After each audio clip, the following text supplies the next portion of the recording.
I'm Elise Ward, 38, and for 8 years, I've let my husband Nathan believe I'm a jobless failure.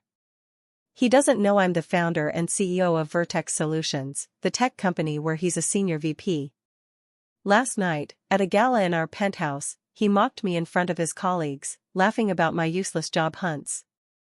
They didn't know I'd built Vertex from nothing, that I'd hired every one of them through layers of shell companies, or that I was about to fire them all.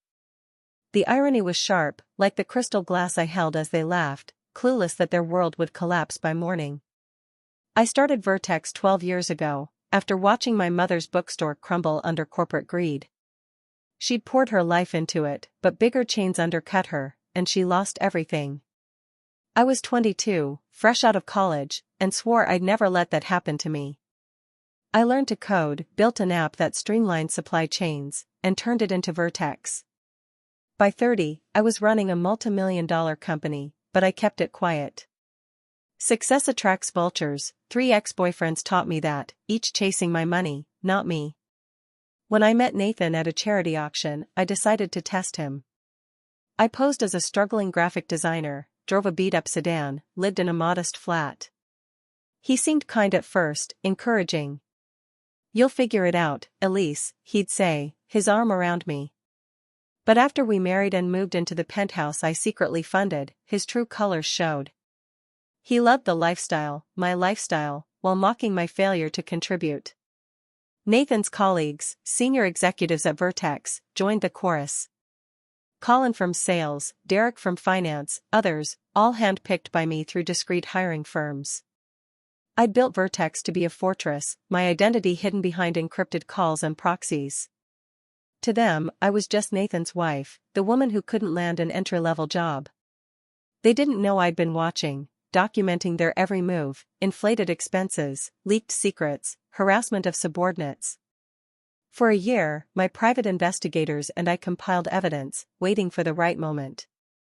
Last night's gala, with their cruel jokes, was the spark. Today, I'd walk into Vertex as a candidate for a fake interview, then reveal myself as their boss. By sunset, they'd be jobless, Nathan would be served divorce papers, and I'd step fully into the light as Elise Ward, CEO. The penthouse, the art, Nathan's custom suits, all paid for by Vertex, by me. He thought he'd earned it, climbing the corporate ladder. He didn't know I'd built the ladder, the building, the whole damn empire. Tonight, as they laughed, I sipped water, my face a mask of quiet shame. Inside, I was ready. My mother's words echoed, "Power isn't loud, Elise. It's patient." I'd been patient long enough. The gala was in full swing, our penthouse glowing under chandeliers I'd chosen, the marble floors gleaming. Guests in tuxedos and gowns mingled, sipping champagne paid for by Vertex Solutions, my company, though no one here knew it. Nathan, my husband, held court near the bar, his tailored suit hugging his frame, a glass of my 25-year-old bourbon in hand. His colleagues, Colin, Derek, Marcus, and Paul, all senior executives at Vertex, clustered around him, laughing too loud. I stood across the room, a crystal glass of water cool against my palm, playing the role of the quiet wife. Their eyes flicked to me, and I knew what was coming. "Hey, Elise." Nathan called, his voice carrying that mocking warmth he'd perfected. "Tell the guys about your latest interview." What was it, a receptionist gig? The room didn't stop, but his group's laughter cut through the hum. Colin, head of sales, smirked. "Didn't you try for a data entry job last month? How many rejections now?" I forced a shy smile, my stomach steady despite the jab. "A few," I said softly, sipping my water. Nathan grinned, loosening his silk tie. "God, I'd have paid to see her at the Vertex interview last quarter. Total disaster, right, babe?" More laughter, glasses clinking. They didn't know that interview was me, posing as a candidate to inspect their management, orchestrated through my web of holding companies. I'd built Vertex from a single algorithm into a tech giant, but I'd kept my identity locked behind NDAs and proxies. To Nathan and his crew, I was the unemployed wife, scraping by on his salary. The penthouse, the art on the walls, the watch on Nathan's wrist, all mine, funded by the company they thought rejected me. She's persistent, I'll give her that, Derek from finance chuckled, swirling his drink. What's the plan now, Elise? Barista at the corner cafe? Marcus joined in. Remember when she tried giving us marketing tips at Nathan's birthday? Like she knows our business. They roared, oblivious that my tips had driven Vertex's biggest campaign, fed through intermediaries. I took another sip, my face a mask of mild embarrassment. Inside, I was cataloging their words, cross-referencing a year's worth of evidence my team had gathered. Nathan's late-night calls with competitors, skimming company funds. Colin's harassment of junior staff, documented in HR complaints he'd buried. Derek's creative accounting, funneling bonuses to their clique. Paul's leaked client data, boosting his personal investments. My private investigators had it all, emails, recordings, expense reports. Tonight's mockery was just another exhibit for the termination files. Honey, don't give up, Nathan said, his voice dripping with fake pity. There's a warehouse job opening downtown. Might be your speed. The group held, and I nodded, playing along. I'll check it out, I murmured, excusing myself. Big day tomorrow, another interview. Don't stay up too late. Nathan winked. Celebrating Marcus's bonus, babe. Might be a late one.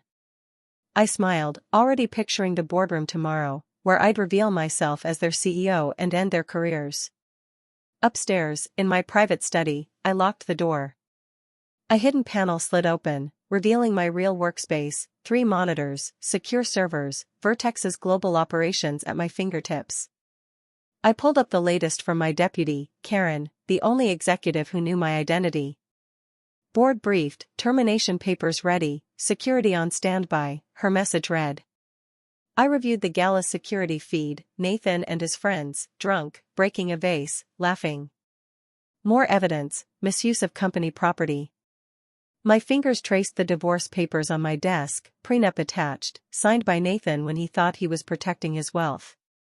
Tomorrow, I'd walk into Vertex as a nobody, then leave as Elise Ward, CEO, with Nathan and his cronies jobless and exposed. The gala's laughter faded below, but my mother's words rang clear, wait for the moment, Elise. Then strike. Morning came sharp and clear. I woke before Nathan, watching him groan through his hangover, oblivious to the storm coming.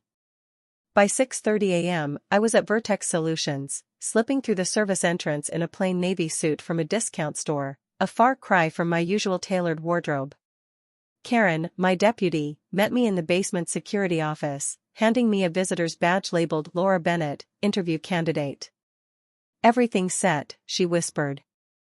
Your interview is at 9 a.m. Nathan's team is in their morning briefing, distracted. I nodded, clipping the badge to my blazer.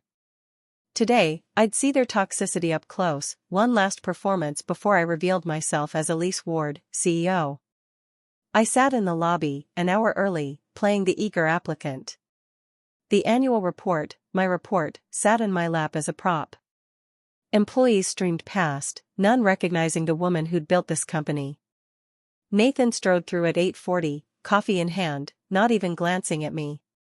Right on time, the HR rep, Greg, appeared.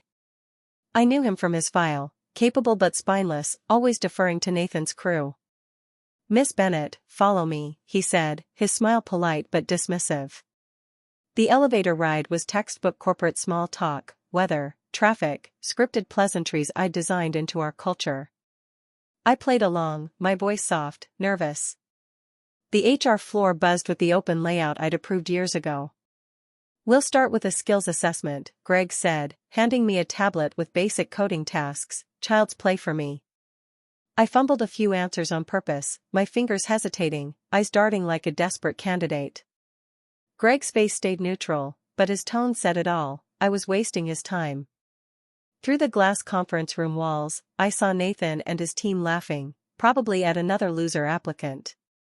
My phone, hidden in my purse, buzzed with Karen's update, Nathan's texting them about you. Called your suit thrift store chic. I kept my head down, noting Greg's condescending patter as he reviewed my flawed work. Interesting effort, he said, meaning failure. The panel interview was worse. 3 mid-level managers, all Nathan's loyalists, waited in a sleek conference room with a city view I usually enjoyed from my private office. Miss Bennett, the first began, not introducing himself, "Your resume shows gaps. Why so long unemployed?" I leaned into the role, voice trembling.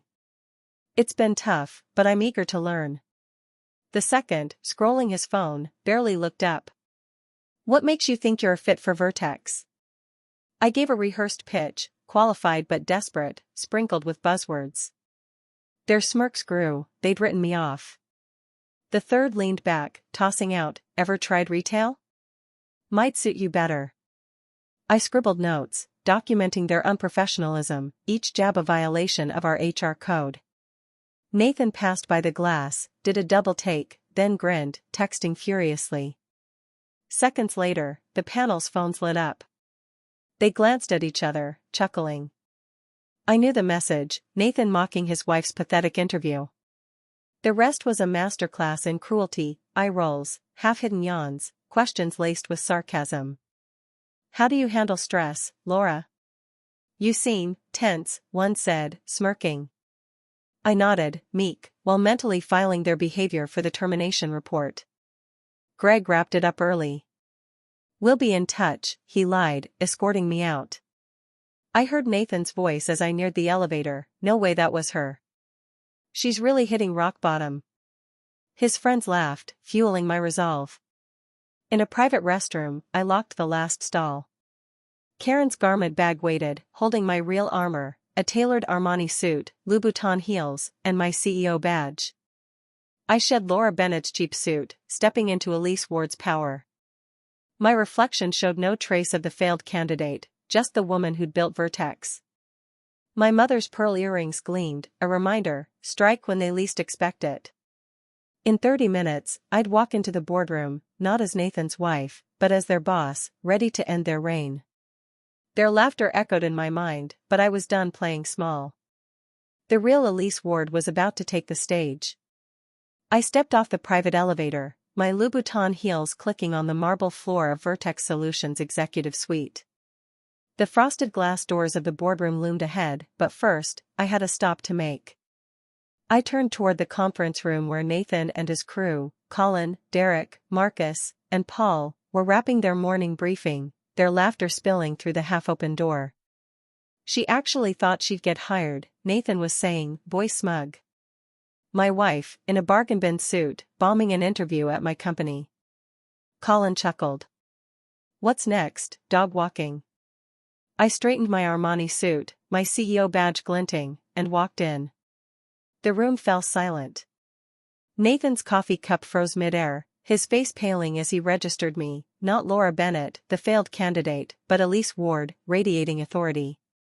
"What the hell are you doing here?" he stammered, eyes darting to my badge. I smiled, cool and sharp. "Finishing what you started, Nathan." I moved to the head of the table, my table, and Saturday I'm Elise Ward, founder and CEO of Vertex Solutions. Or, as you put it, your unemployable wife. Shock rippled through them. Marcus laughed nervously, then stopped. Derek's jaw dropped. Colin muttered, "This is a joke, right?" I pressed a button on my phone, and the room's screens lit up with Vertex's incorporation documents, my signature and photo clear, Elise Ward, CEO. "No joke," I said. "I built this company. I hired you all through proxies. And I've been watching." Nathan's voice cracked. "Elise, honey, what's this about?" I ignored him, signaling Karen, who entered with security. "Let me show you." The screen shifted to a montage, security footage of their gala antics, emails plotting to sideline female hires, recordings of Nathan leaking client data for personal gain, Derek's falsified expense reports, Colin's harassment complaints, Paul's insider trading. Each clip was a nail in their coffin. "You created a culture of cruelty," I said, voice steady. "Harassment, fraud, discrimination, all documented for years. Your time here is over." I slid termination papers across the table, one for each.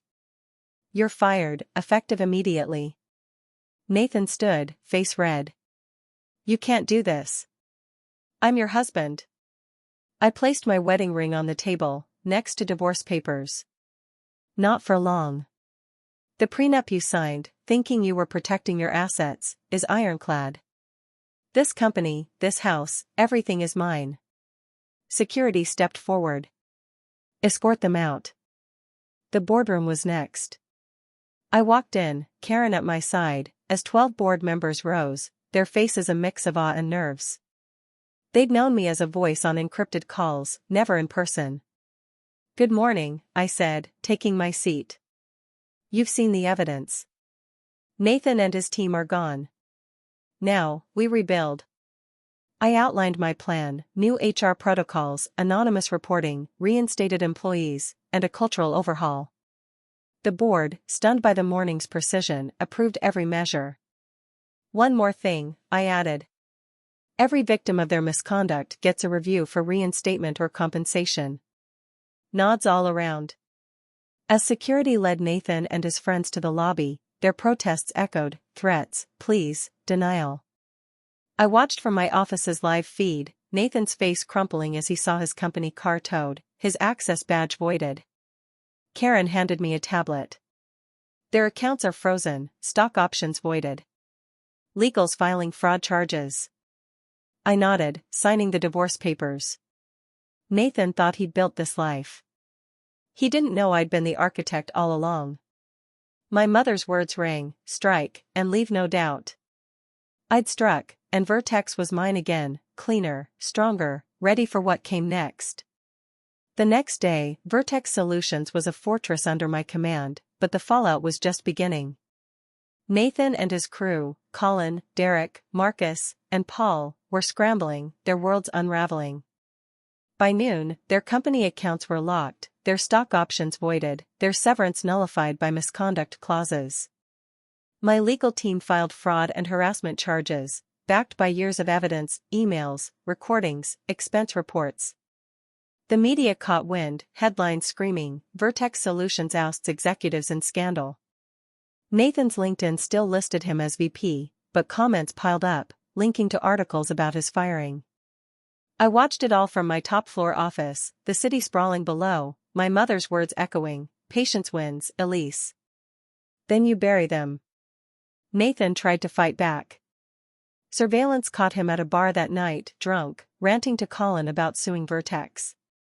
"She tricked me," he slurred, unaware my team's mics recorded every word. Derek attempted to leak client data to a competitor. Karen's IT crew blocked it, tracing the attempt to his home IP. Paul contacted a lawyer, but our shell companies had ties to every major firm in the city. Conflict of interest notices shut him down. Marcus posted a vague apology online, claiming misunderstandings, but former employees flooded the comments with stories of his bullying. Their non-compete clauses, airtight, barred them from tech jobs for 3 years. I'd planned for every move. At Vertex, the air shifted. Employees whispered about the phantom CEO revealed as Nathan's wife. I called an all-hands meeting, stepping onto the auditorium stage in a steel gray suit. "I'm Elise Ward, your founder and CEO," I said, voice clear. "Yesterday, we removed 5 executives for fraud, harassment, and abuse. Today, we rebuild." I laid out changes: zero-tolerance policies, anonymous reporting, and reviews for every employee Nathan's clique had pushed out. The applause started slow, then roared. Karen handed me a list post-meeting: 15 reinstated employees, including Maya Patel, a coder Nathan had sidelined. She was now leading our cloud division, her innovations already boosting profits. Nathan's personal life crumbled too. The divorce papers, served as he left Vertex, triggered his panic. He tried calling, blocked. His mother posted online, calling me a schemer, but backtracked when my lawyers sent her the prenup, proving Nathan had no claim to my wealth. His penthouse access was revoked, his belongings were shipped to a storage unit. Surveillance showed him at his sister's cramped apartment, unshaven, arguing with her about space. His country club membership was cancelled, his charity board seat gone. Colin faced a class action lawsuit from former staff. Derek's wife filed for divorce, citing his fraud. Marcus and Paul faded, their networks ghosting them. I countered their every step. When Nathan tried pitching to our biggest client, claiming I'd stolen Vertex, Karen sent them my original patents, my name, my code. The client doubled their contract, praising our new leadership. A competitor, tempted by Colin's leaks, backed off when we sent cease and desist letters, hinting at SEC scrutiny. The SEC was already circling, investigating Nathan's insider trades. Their bar confessions, recorded, were anonymously leaked, sealing their fate. By week's end, their assets were frozen, their names toxic. Job offers dried up, even retail chains hesitated. Vertex flourished. Maya's team filed 2 patents, and employee satisfaction hit record highs. I met with reinstated staff, hearing their stories, careers derailed, confidence crushed. "You gave me a chance," Maya said, eyes fierce. "I won't waste it." I doubled our charity gala donation, anonymously, skipping the event where I'd met Nathan. The press hailed Vertex as a model of accountability, never mentioning my marriage. Nathan's final email, from a burner account, begged for a meeting. I archived it for legal, then blocked it. He was a ghost now, his empire, my empire, thriving without him. 6 months later, Vertex Solutions was unrecognizable, stronger, brighter, alive. Standing at my office window, I watched autumn rain streak the city skyline, a mirror to the transformation below. Profits were up 70%, employee satisfaction at historic highs, harassment complaints at 0 for the first time. The class action lawsuit against Nathan and his crew settled, compensating 250 former employees for years of abuse.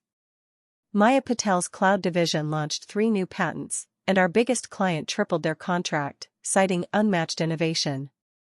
The press called Vertex a corporate phoenix, risen from scandal, never mentioning my personal stake. I'd done what my mother taught me, struck hard, then built better. Nathan was a shadow now. Surveillance showed him in a small Ohio town, a cashier at an electronics store, on probation for snapping at customers. His LinkedIn, frozen in time, still claimed VP at Vertex, but links to fraud exposés buried it. Colin taught night classes at a community college, his ethics lectures mocked online. Derek's divorce left him in a studio apartment, Marcus drove for a rideshare app, Paul vanished to a remote cabin, his savings drained by legal fees. Their country club banned them, their network silent. Nathan's mother, once my loudest critic, now spoke at harassment prevention seminars, funded anonymously by me. His last message, a rambling voicemail, was auto-archived for legal. "Elise, I loved you." I deleted it, unmoved. Vertex was my focus. I launched a mentorship program oversubscribed within days, pairing young coders with leaders like Maya. "You changed everything," she told me, presenting a new algorithm. I smiled, thinking of my mother's bookstore, how I'd vowed to protect what I built. I skipped the annual gala, doubling our donation instead, letting others take the spotlight. The board approved global expansion, and I met with reinstated employees weekly, their stories fueling my drive. "I was invisible before," one said. "Now I'm leading." That was the victory, not Nathan's fall, but their rise. I kept my office door open, no gatekeepers, just as I'd promised. Employees dropped by, sharing ideas, unafraid. The fear Nathan's clique had sown was gone, replaced by collaboration, creativity.